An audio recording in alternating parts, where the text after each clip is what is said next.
Let's go. Hold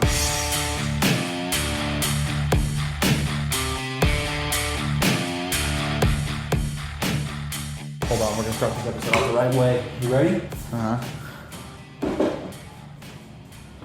Uh-oh. Oh, yeah. To those of you who think that's a beer, it's not. It's a sparkling water. Oh, we're getting drunk tonight. He's lying. Welcome, everybody, to the Halftime Adjustments Podcast. I am your host, Derric Benavides, and I got my best friend in front of me, Colton McCarley. No Luis Barraza today. He is now in the Colts arena because they're just hiring anybody for head coach right now. So he applied to be a head coach, and he got it. And he's going under the alias Jeff Saturday. Yeah, makes sense.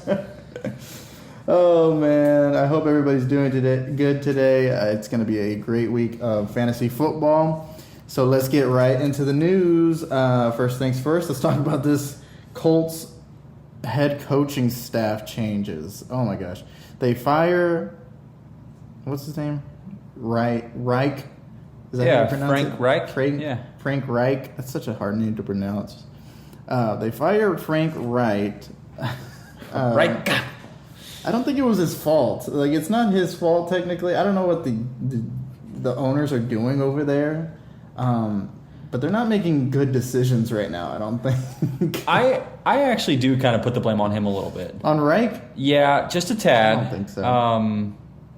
If I remember correctly, he was the coach for Carson Wentz during his time in college. And he's the one who specifically said that he could turn around Carson Wentz's career, which led to them losing their first-round pick because he played over 70% of the season, which led to them not being able to get a quarterback. So they decided to go for Matty Ice instead, which has led to this slew of bad quarterback play for several years now. Yeah. So I think, yes, they had to make a move, but they could have addressed this in the draft. They had options, and they chose not to.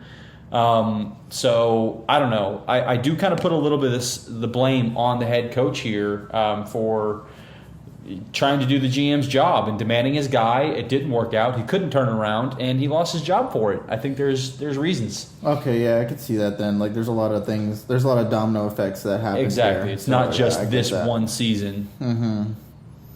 Well, Jeff Saturday is the head coach over there. He has never coached ever, so he has played center before. So he was a player, so he knows the game. Did you hear their offensive coordinator pick? Oh, what about who? Parks Frazier. Oh no, I haven't heard of this. Yeah, so this is where it gets even crazier. They hired a man by the name of Parks Frazier, who he is. Let's see if we can find his position real quick here on what he is, because he was a nobody. He's never had any sort of experience. So let's see. They hired Frazier as his assistant. He's the quarterback's coach. He's the assistant to the assistant quarterback coach. Yeah. He was before then the offensive quality control coach. So this guy is now calling your plays. This is going to be interesting to see. They went full you don't have to be a football player to know the sport. You're right. I mean, this is going to be really interesting because none of these guys have the experience or anything. Oh my gosh. Yeah, there's no pedigree behind this. It's a very, very interesting move. Yeah. I think, I don't know.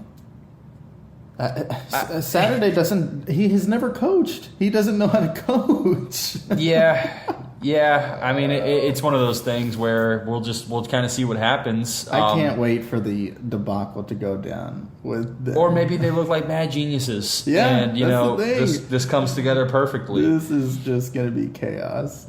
Either way, it's a win-win because I'm either going to be happy that they're insanely good, or I'm going to be happy if they're just a Yeah, I mean, in worst case scenario, they're just getting a higher draft pick, right? Yeah, like that's someone true. said, this would be for Cowboys terms, it would be the equivalent of firing McCarthy, firing Kellen Moore, hiring Travis Frederick as your head coach, and then naming Scott Tolzien as your play caller. And it's like, yeah, when you think of it that way, it sounds pretty stupid.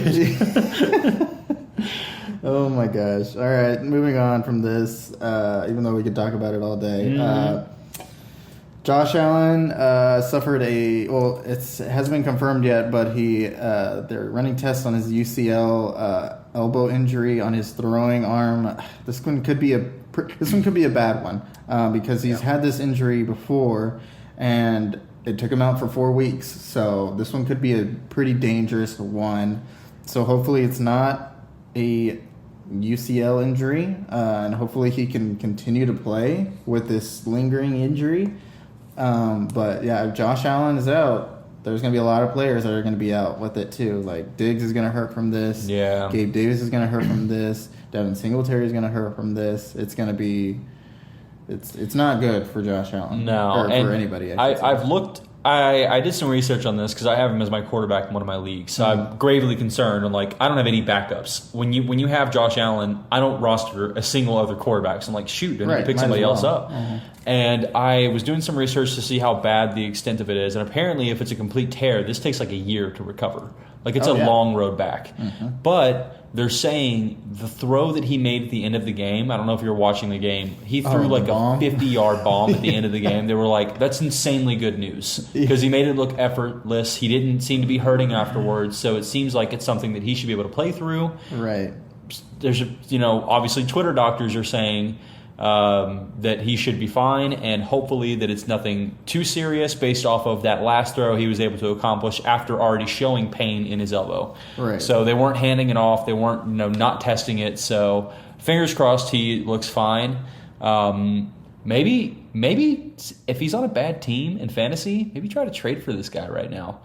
Just throw a dartboard out there and just see if maybe you can get him off the team with an injury concern now.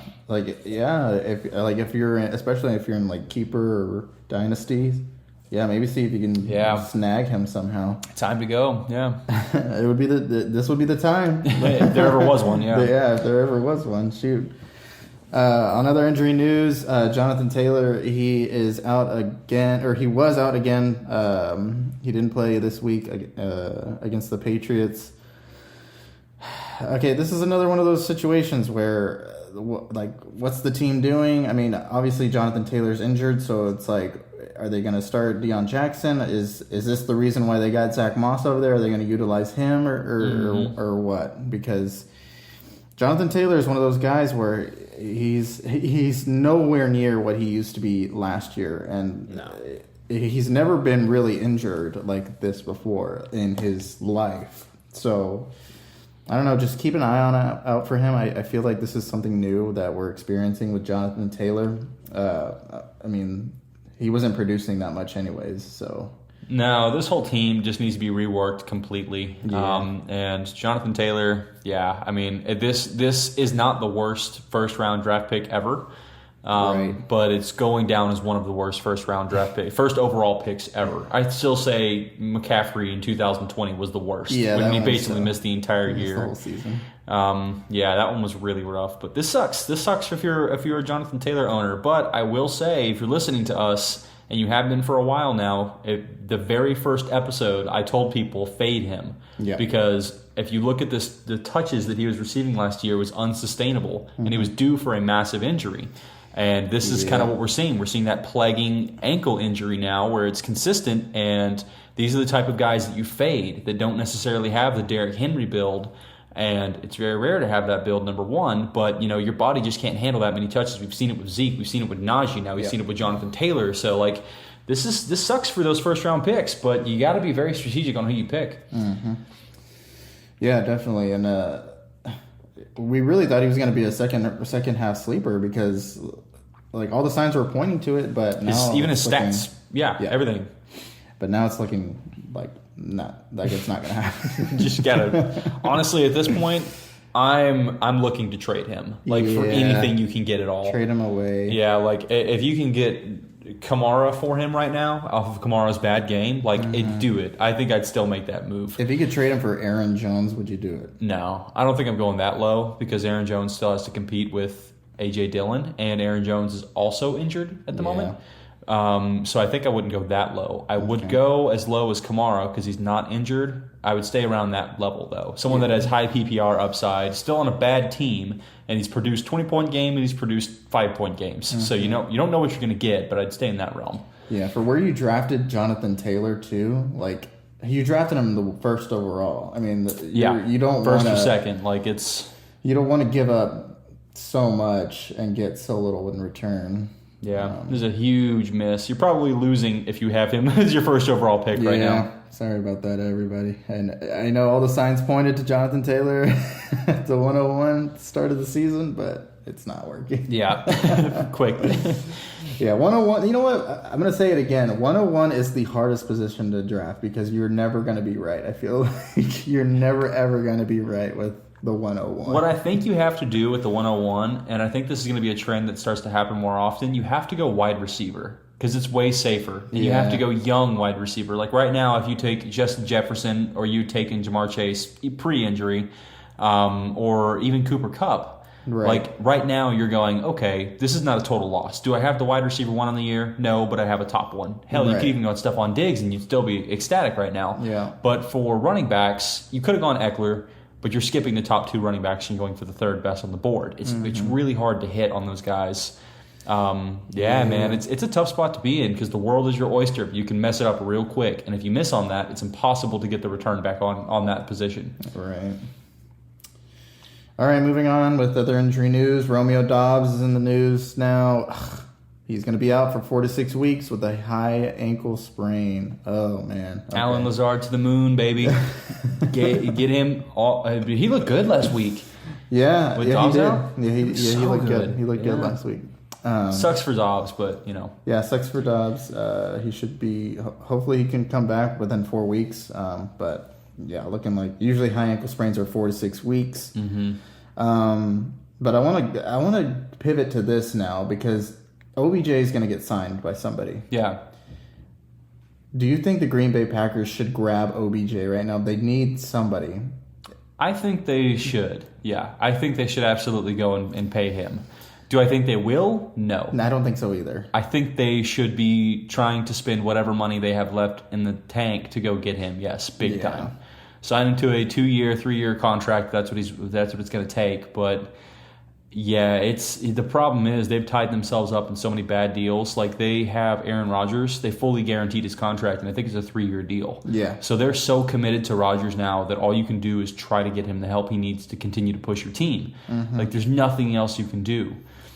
Yeah, I mean, there's a lot of teams that OBJ could go to. I mean, there's a lot of teams that need him. There's a lot of teams that need wide receivers right now. I mean, I can spitball a couple of teams like the Giants, the Cowboys. Like the Cowboys are very interested in OBJ. It sounds like big time. I don't think the Cowboys necessarily need him, but I could see them signing him for some reason. Yeah, I've heard that the top team on his list is either the Buffalo Bills or the Dallas Cowboys. That's who it's narrowed down to because he wants to go to a team who he thinks can win the Super Bowl. Yeah.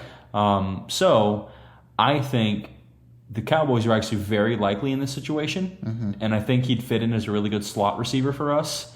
I don't think he wants to work as the X anymore, and I think he realized that CD has that spot locked up. I think he'd be really good because Gallup has the other side locked down, and I think he could really work in as that dominant slot guy who is still able to find the cushion and run with the ball. Right. Yeah, I like OBJ to the Cowboys, which is weird because like he was a Giant for so long, and I hated him. Like the most infamous catch in probably NFL history is from him against the Cowboys. And Luis held that over my head for so many years, sent me to replay so many times, and it became a meme of everything. And so it sucks to see him, but I bet you, if I had bet, I think he goes to the Cowboys. I mean, I wouldn't be surprised. Definitely one of the most iconic catches of all time against them. But yeah, I mean, I could see him going to the Buffalo Bills because he probably just wants to win a Super Bowl like Von Miller does. I could see that happening. They both were on the Rams too. Yeah, they're both on the Rams too. Back-to-back rings. Yeah. I mean, I could see that happening for sure. But I would love to see him on the Giants, to be honest. Again, I know a reunion. Yeah, a reunion. I would love man. to see. I think the best move that he can make is going to the Giants because. At least for the Giants, because they really need a wide receiver. They don't have anybody. They don't have any receivers over there, and they need OBJ to come back and do something on that team. But I don't know, dude. Like it's one of those things where like he's gonna have to get like acclimated to a whole new environment. It's gonna take him at least like 2 weeks to get started out anywhere. So yeah, and didn't he tear his ACL? Like he's he also tore his coming off, ACL, and that prohibits your ability to have quick jukes. Yeah. So as a wide receiver, that's kind of your main thing. So how effective he's going to be after coming back, God knows. Really, I mean, it's a toss up. So if it's you a get it for gamble. that price, go for it. Yeah, it's honestly a gamble, honestly. And if you wanted to pick him up for waivers, it's a Hail Mary pickup. Honestly, so big. He's probably available in all leagues, though, right? He's got to be available in all leagues, but he's definitely a Hail Mary pickup. He's still he's rostered in 20% of rosters. Yeah, so I mean, people like believe in him. Like that's the thing. Like people already believe in him and like all this stuff. But you got to keep in mind that he's coming off of an injury. Yeah, he's got to learn the offense. I mean, like most teams that are going to get him are struggling already. So it's one of those things where like he's going to take some time to be amazing. And if it's not this season, maybe it'll be next season. But I don't know. It might not even happen. So it's one of those gambles. Let's move on from OBJ, though, and let's stay on the Packers. Aaron Jones, man, he's got an injury, too. He injured his ankle. I'm seeing that tests are reporting negative for a bad sprain. Let me look deeper into this real quick. So, yeah, he got negative X-ray results, and he actually should be able to play this upcoming week. But it might limit him a little bit. Hopefully he doesn't re-injure or re-aggravate his ankle.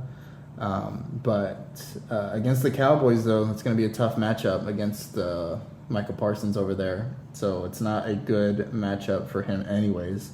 Yeah, it's already a rough day in the office because they went out and beefed up that defensive line. So you know what I think this is? A.J. Dillon to the moon. It's A.J. Dillon season. I mean, yeah, for sure. I could see it, but I could see it also being like a really bad blowout to the Packers and them just abandoning the run. No, I could see them abandoning the run completely. But what I think they're going to do, so the Packers have a week 14 bye. So they still have 4 more weeks before they get any rest. Wow. So what I think they're going to have to do this game is I wouldn't be surprised if Aaron Jones gets an extremely limited snap count if he is in the game. Right. What they're not going to do, I doubt they rule him out. Okay. Because then that allows the Cowboys to game plan for him being out. So you get the game plan for A.J. Dillon being the lead back. Mm-hmm. So if you leave mystery in there, you can say, oh, maybe not. Yeah. But they're going to roll with the heavy punch of A.J. Dillon and keep Aaron Jones out or on a very limited count. Make him the starter, but he plays 2 downs, and then A.J. Dillon time. Right. And that guy has quads like Saquon Barkley. The guy's freaking built. So if there is a guy who can run through the Dallas Cowboys, it's him. It's definitely him. Yeah. So, I think A.J. Dillon is a massive play this week, and this news is they're going to have to be cautious because they do not have a bye for significantly 4 more weeks is a long time in the NFL. Yeah. So you want to try to rest this guy, and I think this is the week they're going to say, okay, it's probably going to be a bloodbath. We have a running back who's fully capable. Take a week off. We got you. I'd be surprised if it's anything other than that. Yeah. Yeah, I can see that too, and especially because Aaron Jones is the only guy that they have right now. He's the only playmaker on that team, really, besides Aaron Rodgers and whatever he can do. Truly, yeah. Piecing together whatever he can. I mean, it's going to be a rough day, and they lost. David Bakhtiari is still dealing with an injury, and that's the side that Micah Parsons like to rush on, that left tackle position. So, I mean, there's so much that just benefits having a game off for AJ or Aaron Jones. Aaron Jones, yeah. I mean, you had it right, AJ. AJ, you're right. Sure enough, they're both AJ. AJ Dillon and just AJ. I bet he loves that. Yeah. All right, let's talk about this because it's so relevant. Sam Darnold's making a comeback, baby. Sam Darnold's coming back from IR. He's eligible to return. I don't care. This doesn't really Nothing. do much. They're still going to finish last. I mean, maybe DJ Moore is better. You know what? This is. You know what? I don't even want to say it because that's just a complete. It's just a complete crapshoot over there. Dumpster fire. Yeah, Still stay away. There. Yeah. So, I mean, he's coming back though. If you need a quarterback. Yeah. If you need a quarterback, that bad. don't pick him up. Yeah, don't grab him. He's still not the guy you want. All right, moving on. Deebo Samuel practiced Monday, so he's hopefully making his return from injury. He's coming off of that hammy injury. Okay. So we'll see. Yeah. We'll see what they do. We'll see what they can do. Still like Ayuk better. Yeah. Okay. I could see that too. I still like George Kittle better. The blue tent. Killing these guys. On other injury news, Zeke also practiced, so he is also expected to play, and he is also expected to be the 1A over there. Yeah. We'll see how that goes. It's going to be an interesting game where the top dog is injured a little bit, and the secondary guy is going to have to step up some. So it should be fun. Yep. So, yeah, Zeke and Pollard, I guess thunder and lightning, right? Mm-hmm. What is that? Is that what Jerry Jones said? Yeah, that's what they'd like to say with those guys. All right, that was all the news that we had. Now we'll move on to our Drop It Like It's Hot segment. Oh, Drop It Like It's Hot. This is where we go into all of our players that we think or are questionable to be dropped. Oh, no. These are guys that I'm dropping it like it's hot. They're freaking gone. Ship them out of here. Get ready to go. Oh, they're gone off my roster so I can sleep better at night. Screw these guys. That's how I feel about this segment. They are off my team. Okay. You were really fired up about this. Oh, I'm fired up. I'm ready to drop some people. So hard. Uh-huh. Yeah. Okay. And these are both names that we both set on this list. So I will start with Darren Waller. We're ready to drop Darren Waller. You are, at least, specifically. I might keep Darren Waller. Oh, you don't got the name Just kidding. Screw this guy. Drop him. He's gone. Darren Waller. You're ready to drop Darren Waller. He's been injured. Absolutely.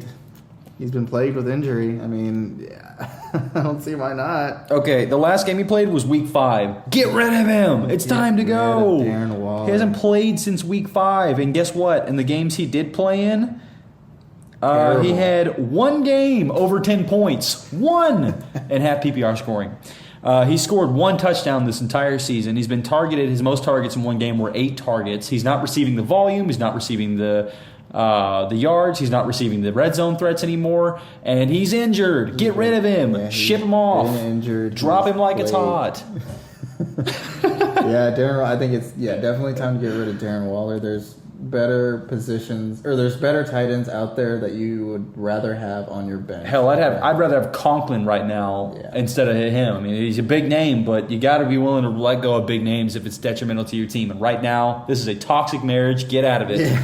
There's guys that are coming back from injury too that you would want on your team. Exactly. Ninjoku's out there. Yep. Dulcich, and we'll talk about them later on the waiver show.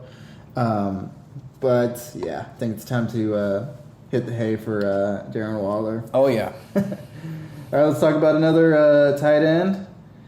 It's Kyle Pitts. Get rid of him. Unless you're in Dynasty, hold him because he's so young and valuable. But if not, get rid of him. Man, Kyle Pitts has not been anything that we thought he was going to be. No. He had his best game in week 8, which was 16 points. He had a good week. Yeah. But they're not using him like they should. No, not even slightly. You've got this guy with the 4th overall pick, I believe is what he was, and he was the highest drafted tight end of all time, and they're utilizing him as if he's a freaking 6th offensive lineman. Yep. He's just blocking the whole damn time. And the one time he got open this past week, he was overthrown by Marcus Mariota. The whole situation is bad. He's not a guy you want this week. I'm done with him. This year. It's I'm ready to move on from him on the whole season. I want him off my roster.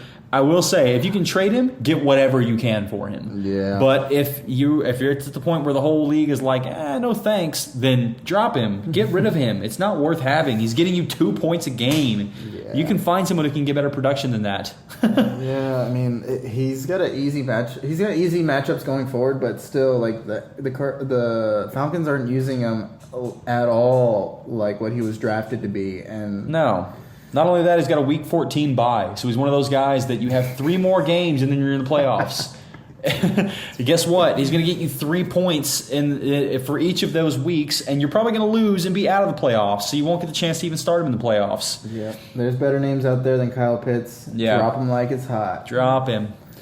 All right, next name. Let's move off of the tight ends. Stop bullying them. Let's start talking about these wide receivers, and the first one is Robert Woods. We're ready to drop Robert Woods right now because he is garbo. He has not been at all what he was traded to be. Robert Woods he's not doing it as the wide receiver 1 over there. They need a better wide receiver 1 and a better wide receiver situation over there overall. Yeah, so Robert Woods I don't think was ever supposed to be the guy.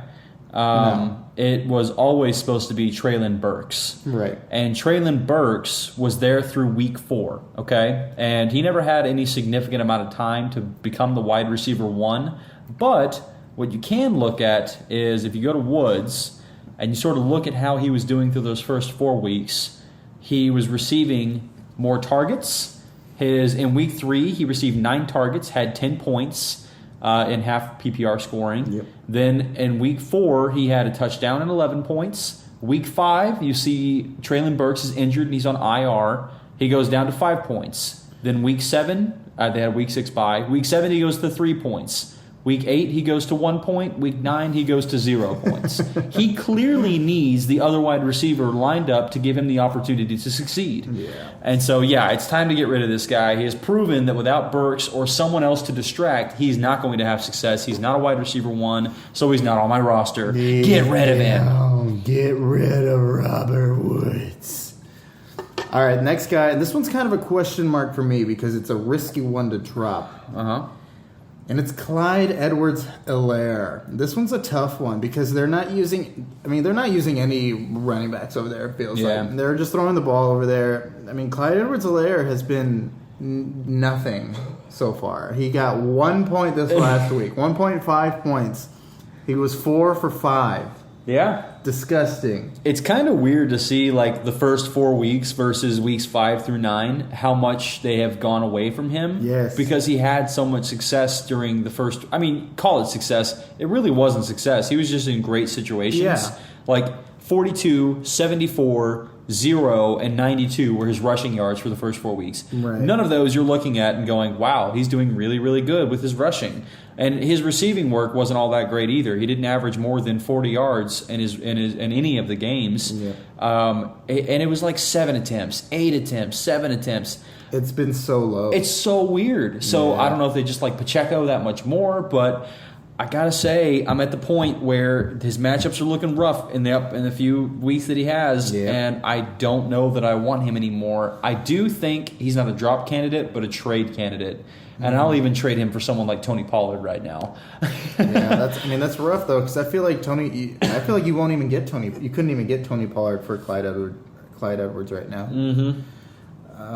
It's a tough situation. Honestly, starting any Chiefs running back is hard right now because the Chiefs in general just throw. And then Patrick Mahomes rushes more than any other wide receivers do. It seems. Yeah, Pacheco isn't doing phenomenal either. He had 0.5 points this week. Yeah. So, it's not like either one of them had a phenomenal week 9, and they both only, he had 5 rushing attempts. Pacheco did. So, these guys aren't even getting opportunity, right? They're just so pass-heavy. So, I would say I'm going to keep him. But he's definitely benched. Yeah, he's absolutely benched at this point. You can't play him right now. Yeah, I'm looking for trade offers to throw him in as a package, maybe him plus someone else to move up and grab somebody, something like that. Maybe I'm fishing him for Jonathan Taylor because it's still an improvement. Because if Jonathan Taylor does come back, his ceiling's way higher. Yeah. All right, let's move back to tight end. Pick on him.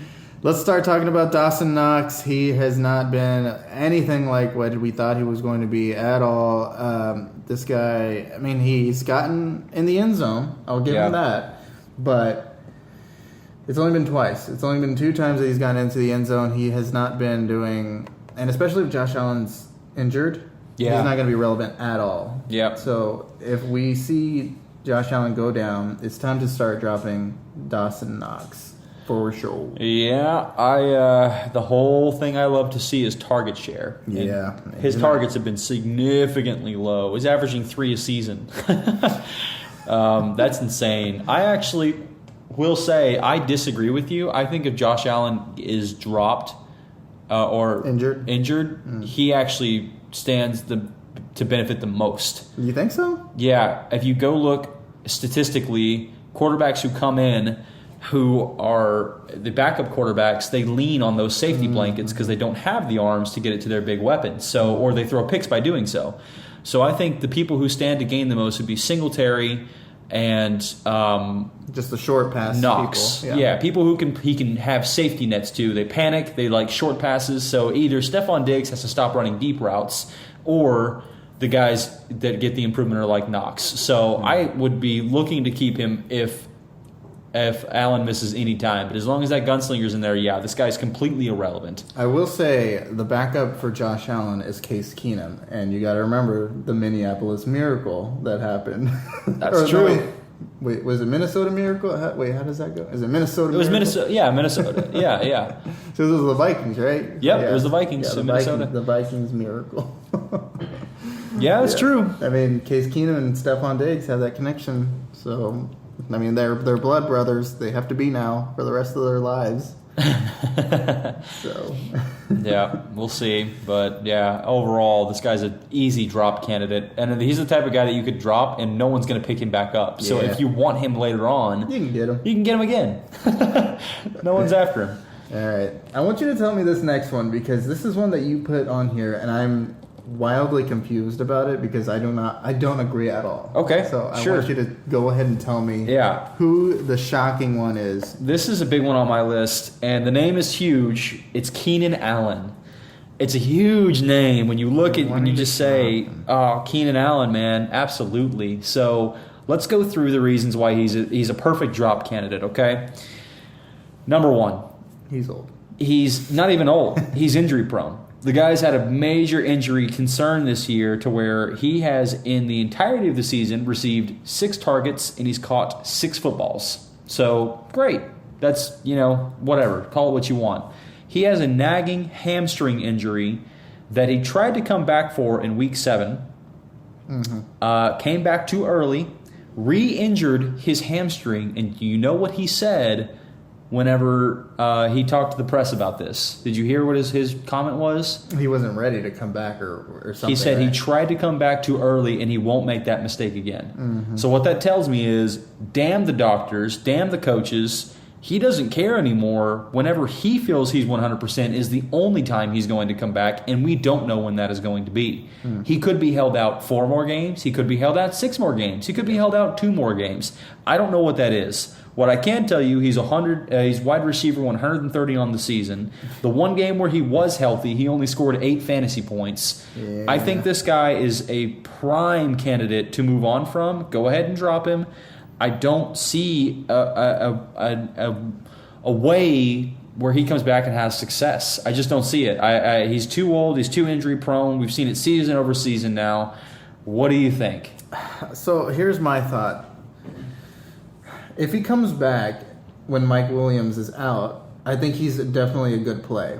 But if that has to overlap, though, for that to happen. Because Mike Williams could come back even sooner than Keenan Allen at this point. Because, yes, he is injury prone. And, yes, he's aging, too. So, yeah, you got to keep that in mind. I don't think I would drop him necessarily. I would definitely keep him on my bench or on my IR spot. But yeah, I mean, because they don't have that tough of a matchup going forward. So we're in week what, 10? You have week 10. We got San Francisco. That could be pretty tough. Kansas City is not that hard. Arizona, Vegas, Miami, Tennessee. So those are easy matchups for wide receivers. But yeah, I understand your point. He's only played 2 games this year. He's played 2 games. Really, only played 1 because he re-aggravated his hamstring in week 7 when he tried to come back. Now 1.5 games. 1.5 games is what we're going to call it. Now you say he's good for until Mike Williams comes back. All Mike Williams did was have a high ankle sprain, which is notoriously about a 4-week recovery time. So Mike Williams comes back probably around, we'll call it week 11, week 12, sometime in that ballpark. What I was looking for, yeah. So you have to hope that Keenan Allen comes back on an injury where he said he's not going to rush it in the next 2 games. I doubt that happens. Yeah, I mean, I he just re-aggravated it. But I don't see it happening. But if there is a world where that happens, I think I would keep him on my bench just because he's a pure drop candidate. What is he going to do even when he comes back? We've seen a healthy Keenan Allen, and he only got you 8 fantasy points. It's not like he was killing it. Mike Williams was the guy. Mike Williams, who they've been throwing to, he's the one that they've been enjoying having. I just don't see a world where, even in a perfect storm where he does come back and he's fully healthy, he's double covered the entire game. That opens up opportunity for people like Joshua Palmer, Austin Eckler, Gerald Everett. I think they're more prime candidates in situations than he is. And even if he does come back, all he is a distraction at that point. Yeah. He wasn't receiving a high target volume even when he was around. So I don't see it, man. I think it's time to move on from him. And I think it's a big name, so you want to hold on. It's a big name, but I also think that he's also a good trade. Like, you could trade him probably still at this point. And because he's a big name. So, I don't know. Like, I could see that happening. Okay. See, I couldn't disagree more. I don't think there's a single soul who wants him. Yeah. Who are you going to trade him to? It's tough. People that value the name, I think, you got to find someone who likes a big name. But the problem is you can't trade him to contenders because contenders won't want to be out, right? Yeah. You can't trade him to bottom tier teams because they have no reason to take the injury on. So you have to hope that it's somebody right there in the middle who can maybe have a late season run and they're thinking Keenan Allen can help, but it's a finite target you're trying to go for here. I don't know, man. I think he's just better off being dropped. Yeah. I mean, I could see that too, but I've also seen in recent years where him and Mike Williams have both had success on the same team. So that's the only reason why I still have hope. And also Justin Herbert is on that team too, and he needs he needs both of them to come back for him to be relevant. Truly. Because he hasn't been doing nowhere near what he did last year. So no. I really want to revisit this as the season goes along to see if it was the right or wrong call to drop a big name like Keenan Allen. See if it bites you in the butt or if it was one that was worth doing. Yeah, for real. And especially like if the injuries continue to linger with Keenan Allen, then I will agree with you. But I can see a world where Keenan comes back and he's putting up fantasy relevant points again. For sure. He's consistently putting up maybe not like 20 or 30 points, like something crazy. 10, 15? But maybe 10, 15 range, somewhere around there. All right. I'm going to ask these last 3 to you because I've talked enough this segment. So let's get your opinion on the last 3 drop candidates we have here, starting with Darrell Henderson. Darrell Henderson. I am definitely dropping this guy. And he's one of those. So the Rams have not done much offensively for the running back position at all, and I'm ready to drop Darrell Henderson. It's been Cooper Kupp, and that's it. We've seen Tyler Higbee get involved, although he didn't do anything this last week, but this offense is just going downhill, and the running back situation that's over there in LA for the Rams, they want to bring Cam Akers back. It's one of those things where like they're not doing enough for you to be able to start any of these candidates or any of these guys at all. So, Darrell Henderson is definitely a drop candidate for sure. I feel like you need that roster spot for somebody who is more relevant than any of these guys. So, I think you're definitely dropping Henderson 100%. Easy, drop it like it's hot. Do you view him in a similar situation as you do Clyde Edwards-Helaire? Like an easy drop candidate due to the lack of usage? It kind of seems like you view him in the same boat. Yeah, I do. I think they're pretty similar. That's a good comparison. Him and Clyde Edwards-Helaire are easily drop candidates for sure. I think Clyde Edwards maybe has a little bit more relevancy. Yeah. But, I think they're pretty similar, especially in the usage that they have over there. Yeah. I mean, the Rams offense isn't doing anything in general right now. Like, they are really... They're like the easiest offense to go up against for defenses right now. Oh, easily. Yeah, they're so one-dimensional. It's very just Matthew Stafford and Cooper Kupp, I should say. Yeah. It's not Matthew Stafford. You're not starting him at all either. No. It's just been Cooper Kupp, which is insane. Like, I don't understand how teams are just leaving Cooper Kupp open like that. Triple coverage the guy every play. He's not going to pass to anybody else. Allen Robinson isn't relevant right now. Tyler Higbee just got you a goose egg.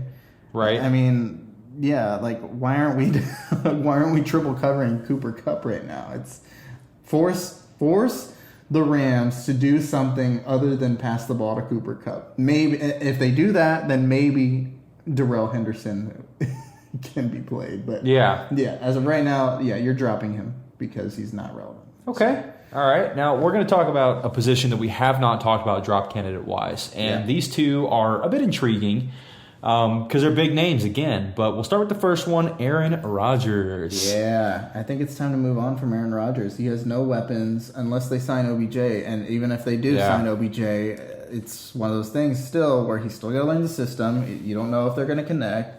But Aaron Rodgers, I think you could drop him because he's not doing at all what he used to do in his prime, and he has nobody to throw it to. So I'm definitely dropping Aaron Rodgers. I'm done with him. There's better candidates too. There's Justin Fields is out there. I mean, you can grab any of these younger players that are more relevant than Aaron Rodgers. So Father Time is undefeated except for one man, and that is Tom Brady. What about Tom Brady? You dropping him or you keeping him?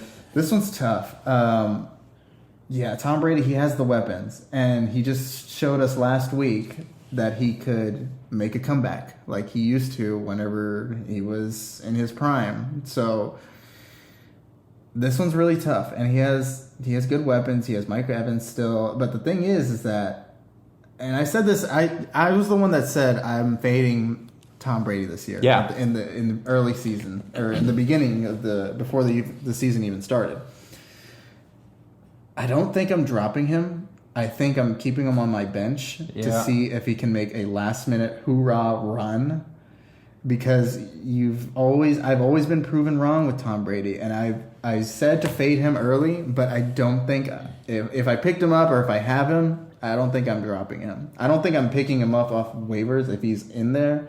But if you have him already, I don't think I am taking him off just yet. That one's tough. That one is a tough call. I think I'm keeping him. I'm definitely keeping him. I'll say he's quarterback 9 on the year. So say what you want about the guy, but he's still producing in a fantasy relevant format when points are hard to find for the quarterback this year. Right.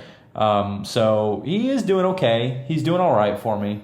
I'm going to go off topic for a brief second because I think that one's pretty much hit. We know what we're doing with these guys. Yes. That was our last drop them like it's hot. Right. We went through the list. Those are the guys you think you should drop. Okay. And I'll make this very quick because it's about Tom Brady. And it's about not more than Tom Brady, but the trend that he potentially set. Mm-hmm. Have we seen the end of quarterbacks getting massive deals way past the age when they should? Because now you've seen Tom Brady, Aaron Rodgers, and Russell Wilson all receive deals way past their prime, and the only one that made sense was Tom Brady. You're 1 for 3 if you've made massive quarterback deals with guys who are way past their prime. Are we seeing that he was the anomaly, and this is not a league where you can still play when you're 38, like Aaron Rodgers is trying, or hell, even 35, like Wilson's trying to pull off? Yeah, I think it is, and I think a good example of this is Matthew Stafford. That's a great one. He is in that he's getting older age, and he was signed for a huge deal with the Rams, and so. Yeah, I think this is a terrible mistake. Like you see teams having success with rookie quarterbacks, especially and like quarterbacks that are on their rookie deal, like especially with like Patrick Mahomes and Josh Allen, and these guys were still young. Burrow, I mean, Burrow was a freaking sophomore, and he went to the Super Bowl last year. It's one of those things. So like you're having more success with players that are. With quarterbacks specifically that are younger and that have more ability to run. And that's a big factor, running. Because ability to scramble. Yeah, the ability to scramble. You're seeing the downfall of these older quarterbacks is that they have no ability to run. They have no ability to get out of the pocket and to run down the field in case the pocket collapses. If the pocket collapses on Tom Brady, he's getting sacked. Sure. If the pocket collapses on Aaron Rodgers, he's going run away down for a little bit, but he's going down. For the most part, they just take it. Yeah. Yeah, you're right. Yeah, they're going down. So, yeah, I think younger quarterbacks right now are the trend. And they're hungry. And, yeah, they want to prove it to these older folks, these older quarterbacks specifically, that they're the new dogs out there. I mean, yeah, for sure. I think that they pay their respects, but at the end of the day, they're still trying to make a living. And I think the new era is completely ushered in. But I think, especially with some of these teams that have gone full Rams mode, I mean, you just see, like the Colts are a perfect example. They kept trying. Yeah. They tried with Phillip Rivers. It failed. They tried with Carson Wentz. It failed. They tried, and Carson Wentz is the weird example in that. Yeah, because he's the youngest, but he doesn't. Yeah, he's still young, but he's not mobile. Yeah. They tried with Matt Ryan. It failed. Now they're in a spot where they've given up their draft capital and they cannot go get a good quarterback. Yeah. They can't go, they can't trade for one and they can't draft one now. Mm-hmm. So it's in a weird spot for them. I think teams are kind of screwing themselves by saying, oh, we're a quarterback away. Well, and the teams that are winning, they are drafting a quarterback and then putting ridiculous weapons around them on their rookie deals. Yes. And they're going all in during that way. That's the new team building style. It's not we're a quarterback away. It's we have our quarterback, surround him with excellent talent. Yeah. So it's a different, unique way. Okay, cool. Let's move on then. Next segment here. So I'm taking this up. I'm hijacking this. Take over. Take charge.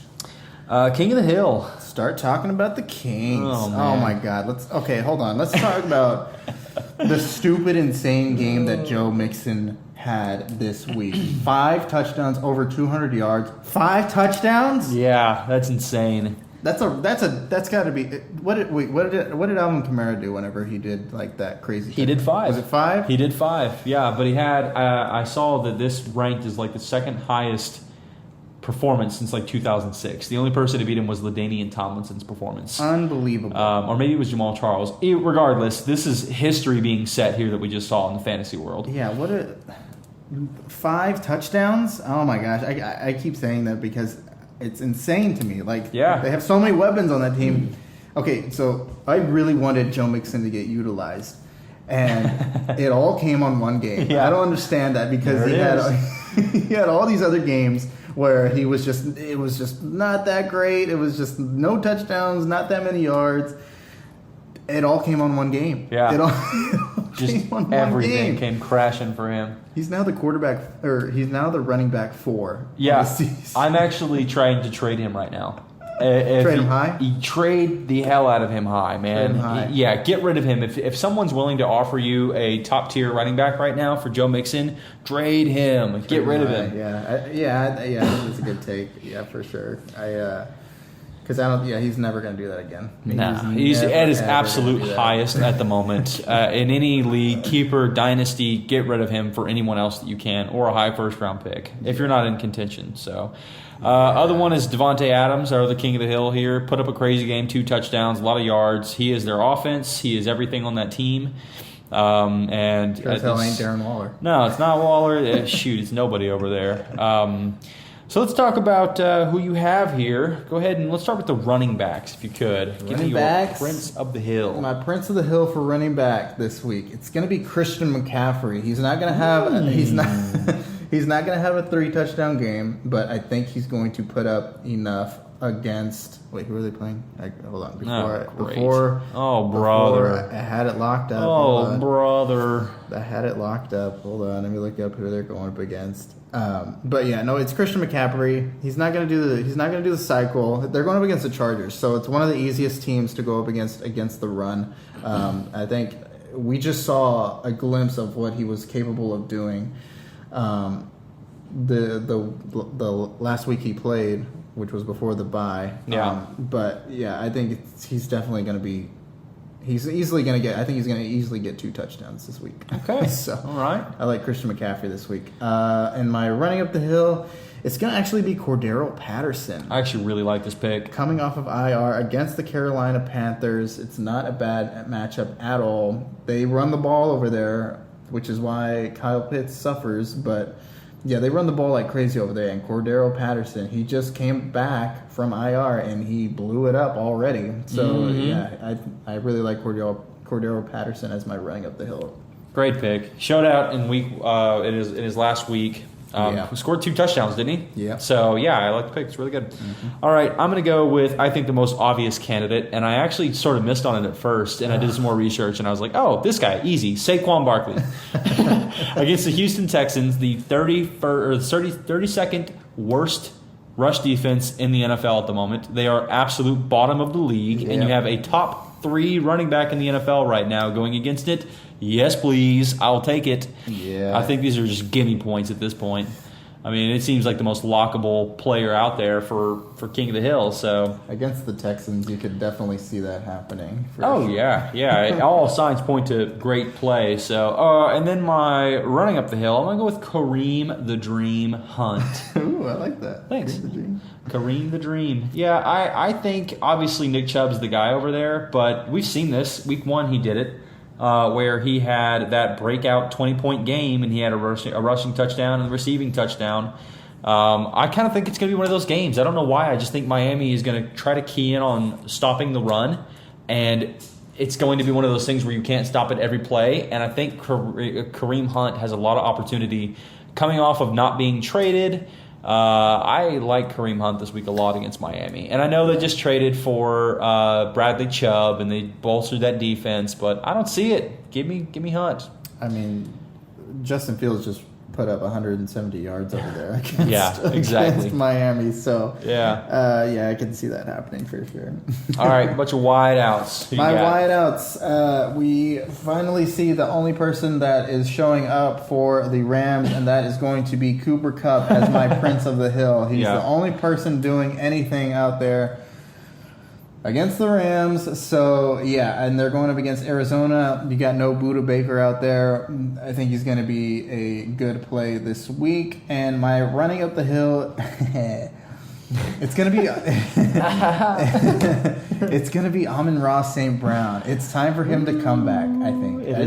I think this is his week that they come back. And the Bears are putting up, you know what? This is going to be a good matchup, I feel like, for both sides because the Detroit Lions are giving up a lot of points, and they're also putting up a lot of points. Well, they were. Yeah. I mean, I think they have to fix it, and I think this is the week that they figure it out a little bit, and they go back to what they were doing early against these Bears. I also think Justin Fields is a good play as well on the other side of the ball. Yeah. But, I think Amon-Ra, it's his time to come back, and it's going to be this week, I feel like. So, I like it. I love Amon-Ra St. Brown. I had him as my wide receiver 9 coming into the year. He got derailed by his injuries, and I still think he's a phenomenal talent. He's only 22. Yes. So I can see an easy comeback for him. Okay, my Prince of the Hill, it's going to be A.J. Brown. This is another guy that I had in my top 5 this year, and I hate him because he's an Eagle, but I love him as a player. He's phenomenal, and I'm so mad that the Cowboys didn't spend the first-round pick to get him. Because that's all it costs. Seems like a really, really easy cost to have him and CeeDee Lamb next together. Jesus Christ, that nuts. Yeah, incredible. So but we got Tyler Smith. So I think AJ Brown is probably the most dominant jump ball wide receiver that there is right now in the NFL. I don't know that there's somebody who's better than him. He's just a physical beast. Yeah. And he seems to have a really good connection with Hurts. So I think this week, just as any week, he can absolutely kill it. So give me A.J. Brown. The next one is a little more out there. He hasn't really shown up in a bit, but I do think Christian Kirk could have a good week this week. Interesting. That's definitely an interesting pick. It's very interesting for me at least. But no, it's a bit of an out there one. They're going against Kansas City. Mm-hmm. Kansas City hasn't been great on defense this year.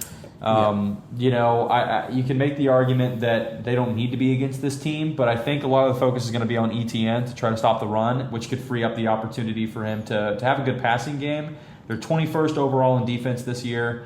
They give up a lot of points. Their least amount of points they've given up this year is 17, but on average it's around 24 to 30 points a game they're giving up.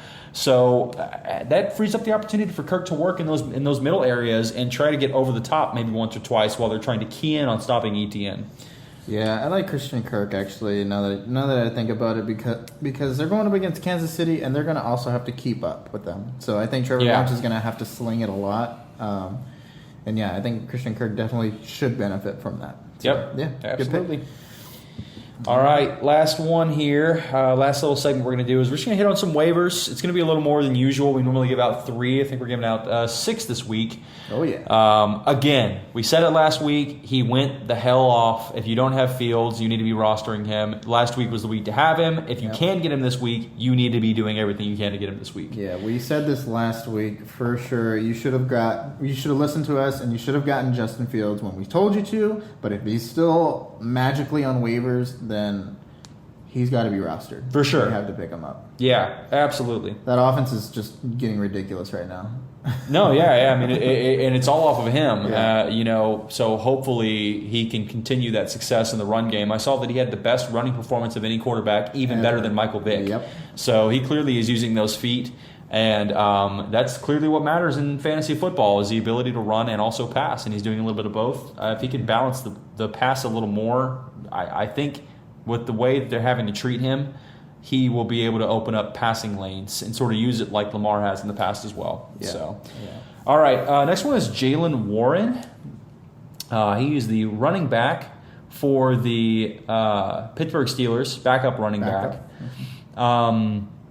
Listen, this is a bit of a long one. I think Najee is a little banged up. I think Najee has been playing rough, and I think they're going to try to take a little bit of the workload off of him for Warren. Warren showed in his limited carries last week that he had a pretty good handle on what needed to happen here. He rushed for 50 yards on 6 attempts.